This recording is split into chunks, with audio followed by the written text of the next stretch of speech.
오늘도 클릭해주셔서 감사합니다. 구독과 좋아요 부탁드립니다. 레이저 무기, 고출력의 레이저를 조사하여 표적을 무력화시키는 지향성 에너지 무기를 뜻하죠. 스타워즈 시리즈에서나 볼 법한 공상과학 영역이었던 레이저 무기는 이제 현실에서도 뛰어난 위력을 입증받아 미래 전장의 게임 체인저로 주목받고 있습니다. 최근 세계 각국에서는 수십 킬로와트 이상의 고출력 레이저를 기반으로 하는 대공, 대지, 대전차, 대탄도탄 무기체계 개발을 위해 수많은 기술진들이 구슬땀을 흘리고 있는데요. 미래 전장에서 특히 레이저 무기가 게임 체인저로 불리는 데에는 무기로서 가지고 있는 고유의 장점이 매우 많기 때문입니다. 하나씩 살펴보면 우선 유일한 광속의 무기라는 점. 만약 지구에서 달 표면의 콜로니에 있는 적을 공격해야 한다면 얼마나 빠른 속도로 타격해야 할까요? 달까지의 직선 최단 거리는 38만 5천 km. 이를 현존하는 최고의 극초음속 미사일의 속도인 마 10으로 쏜다고 가정하면 꼬박 30시간이 넘게 걸립니다. 반면 광속으로 발사되는 레이저 무기는 불과 단 1.3초 만에 타격할 수 있죠. 특히 지구 내에서는 발사와 동시에 적에게 명중시킬 수 있는데요. 이러한 빛의 속도를 회피할 수 있는 유일한 방법은 그저 발사 방향을 미리 예측해 대비할 수밖에 없는 것이겠죠. 두 번째, 관측 불가 특성. 레이저의 궤적은 공기 중의 먼지에 의해 산란되거나 공기 자체를 플라즈마로 만들면서 지나가기에 육안으로는 확인할 수 없는 은밀성을 가지게 됩니다. 간혹 홍보 비디오에서는 시청자의 이해를 돕기 위해 레이저 궤적을 나타내곤 하지만 실제로는 궤적을 볼 수는 없고 표적이 받는 열 에너지 부위만 눈으로 확인할 수 있죠. 세 번째, 저렴한 발사 비용. 레이저 무기는 설치 비용은 천문학적이지만 레이저 자체에는 화약이나 고도의 유도시계가 필요 없다는 점과 무기용으로 쓰이는 수백 킬로와트의 고출력 레이저일지라도 발당 비용이 한화 3,000원이 채 되지 않는다는 장점이 있습니다. 네 번째, 무반동. 질량이 없기에 반동이 없어 보다 정확한 명중률을 가질 수 있고 다양한 발사 플랫폼에 사용이 가능하죠. 이러한 매우 좋은 장점이 있는 레이저 무기를 개발하고 있는 세계 각국은 특히 차세대 대공방어 체계로 레이저를 접목하고 있습니다. 미사일이나 전투기 등은 그 특성상 장갑이 두껍지 않기 때문에 상대적으로 낮은 화력에도 큰 효율을 볼 수 있어 더 적합한 것이죠. 이 분야 선두주자인 미군의 경우 해군에서 이미 레이저 요격 무기를 실전 배치했는데 소형 UAV나 보트 등의 위협을 억제할 수 있는 30kW급의 레이저와 50kW급을 여러 개로 묶는 레이저 무기를 함선에 장착하여 배치시켰으며 300kW급의 레이저 개발도 현재 진행 중에 있습니다. 중국과 러시아 역시 고도의 레이저 기술 능력을 보유하고 있는데요. 미 국방정보국이 발간한 2022년 우주안보 도전 보고서에서 중국은 미국의 위성을 교란, 성능자와 파괴시킬 수 있는 수준 정도의 지상 레이저 무기를 이미 보유하고 있다고 전하기도 하였습니다. 그렇다면 한국의 레이저 무기 기술 수준은 과연 어디까지 와 있을까요? 2020년 6월 1일 방위사업청은 레이저 광원 기술 개발과 함께 무기체계 개발도 시작할 것이라며 특히 안티드론 관련 체계 개발을 추진하겠다고 밝힌 뒤 2022년 본격적인 개발에 착수하였고 불과 1년 만인 2023년 4월 26일 레이저 대공무기 블록 1이 30개의 드론을 상대로 요격하는 시험평가를 거쳐 최종적으로 전투용 적합 판정을 받았다는 놀라운 소식이 전해졌습니다. 상당히 빠른 개발 속도인데요. 양산 일정은 바로 내년 2024년으로 계획에 차질이 없다면 세계 최초로 레이저 대공무기 체계를 양산하게 되는 것입니다. 특히 당시 시험평가에서는 3km 밖에 있는 무인기 30기를 상대로 30회의 레이저 발사를 시도해 100%의 명중률을 기록하기도 했는데요. 관계자에 따르면 레이더와 연동 시 10km 이상 떨어진 조류 크기의 물체까지 정확히 명중시킬 수 있었고 2.5km 내에서 4초가량 조사하면 무인기 폭파가 가능하다고 전했습니다. 국산 레이저의 대공무기 출력은 20kW로 조건에 따라 다르지만 통상 드론을 격추하는데 20에서 50kW급의 출력이, 대전차 미사일을 파괴하는데 100km급의 출력이, 순항 미사일을 무력화하는데 300kW급의 출력이 필요하다고 하는데요. 이에 군은 앞으로 레이저 대공무기 블록2를 2030년까지 개발해 출력을 50kW로 늘릴 예정입니다. 특히 한국이 개발한 차세대 초음속 전투기 KF-21이 6세대로의 점진적 진화 개발 과정을 선포하면서 그 특징 중 하나로 360도 조사가 가능한 레이저 무기체계의 탑재를 거론했는데요. 국내 언론인 뉴시스가 보도한 내용에 따르면 6세대급 전투기 개발을 위해 확보하고자 하는 기술은 인공지능, 멈티, 마3 이상의 엔진, 통합 전투 네트워크, 그리고 레이저 무기 탑재였습니다.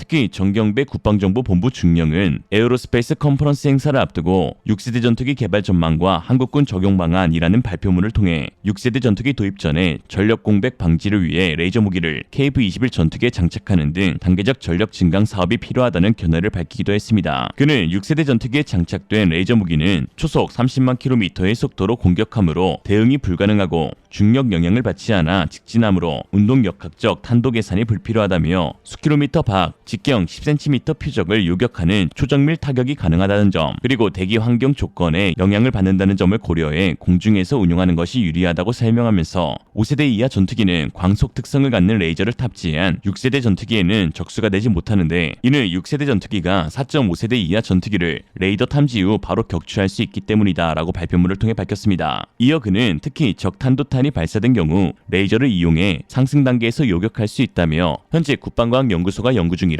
레이저 기술 격차가 크진 않지만 개발을 조금이라도 늦추게 되면 상당한 기술 격차가 발생할 수 있다라고 말했습니다. 류광수 카이 부사장 역시 KF-21은 결국 레이저 무장을 갖춘 6세대로 발전해야 한다고 밝힌 바 있습니다. 특히 지난 13일 방사청은 의미심장한 발표를 내어 화제가 되기도 했는데요. 미국의 세계적인 방산업체 보잉과 협력해 미래 전쟁을 대비하는 첨단 무기체계 개발에 나선다고 한 것입니다. 엄동환 방사청장은 히어도어 콜버트 보잉 CEO와 함께 게임 체인저급 무기체계 개발에 나서겠다며, 육해공 ADD 국방기술진흥연구소가 직접 실무급 협의체를 구성하여 보잉의 개발부서와 함께할 것이라고 했습니다. 정확히 어떤 무기체계인지는 알려지지 않았으나 일반적으로 레이저 무기를 게임 체인저급 미래 무기로 통용해 부르고 있다는 점, 보잉이 세계 최초 최고의 레이저 무기 개발 기술을 갖고 있다는 점에서 레이저 기술 협력에 관한 것이 아니냐는 의견도 제시되고 있는 것이죠. 비록 현재 보잉이 군용기 사업에서 체면을 구기며 조롱받고 있긴 하지만 레이저 무기 분야에서는 세계 최고의 위상을 지니고 있는데요. 2015년 세계 최초로 드론 잡는 이동형 레이저 개발을 완료하였고, 보잉 747 항공기에 360도로 조사가 가능한 3MW급 레이저4 ABA를 장착하여 만든 YAL-1을 개발한 전력도 있는 보잉입니다. 물론 최종적으로는 사업이 취소되었지만 최근 미 육군이 주력으로 삼고 있는 300kW급 레이저 무기 개발 계약권도 보잉에서 사업을 수주했죠. 보잉에서 레이저 기술 관련 노하우와 기술을 이전받게 되거나 혹은 공동으로 개발하게 된다면 현재 한국화나 한 곳에만 국한되었던 레이저 역량이 크게 늘어날 수 있는 계기가 될 것으로 보이는데요.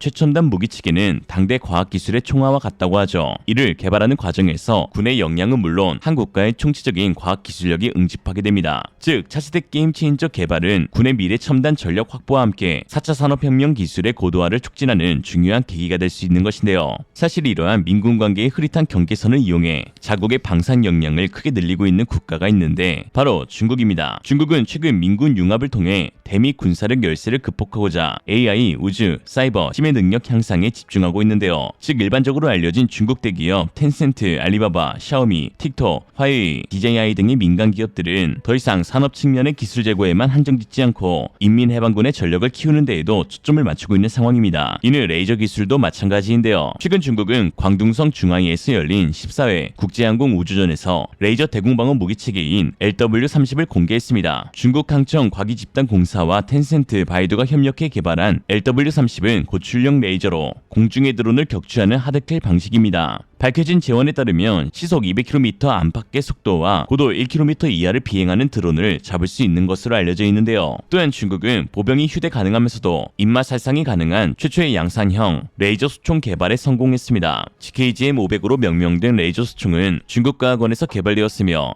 약 3kg의 무게와 15mm의 구경 GH-05 복합 속총과 유사한 크기로 300m의 유효 사거리를 가지는 것으로 알려졌습니다. 전력원은 충전식 리튬 배터리이며 1회 충전으로 1000회가량 발사가 가능합니다. 방아쇠 격발 후 레이저 발사까지 2초 이내의 성능을 가진 것으로 알려졌는데, 특히 이 소총은 표적에 매우 높은 에너지를 조사하여 명중 부위를 탄화, 즉 태워버릴 수 있다고 하죠. 그러나 이러한 레이저 소총을 사람에게 겨누게 된다면 실명을 초래할 수도 있어 국제적으로 사용을 금지한 특정 재래식 무기 금지 협약에 의해 전투에서는 사용할 수 없게 되었습니다. 문제는 중국은 지들도 협약에 가입했으면서 이를 완전히 무시한 채 적성국의 군인이나 민간인들에게도 사용하고 있다는 것이죠. 지난 2018년 아프리카 동북부 지부티의 중국 기지에서 미군 항공기를 향한 레이저빔이 잇따라 발사돼 C-130 수송기에 탑승했던 미군 요원 2명이 눈에 경미한 상처를 입은 것으로 알려졌습니다. 또한 호주 공영 ABC 방송에 따르면 중국 해상 민병대의 선박이 지난 2019년 남중국해 상공을 비행하던 호주 조종사를 향해 연속해서 레이저빔을 발사했다고 전했죠. 거기다 올해 2월에는 중국 함정이 남중국해 토마스 암초 지역에서 필리핀 해양 경비대의 군용 물자 보급선을 레이저로 겨냥한 사건도 있었습니다. 이로 인해 승선원들이 일시적으로 시력을 잃으면서 작업에 차질이 빚기도 하여 외교 문제까지로도 크게 번졌죠.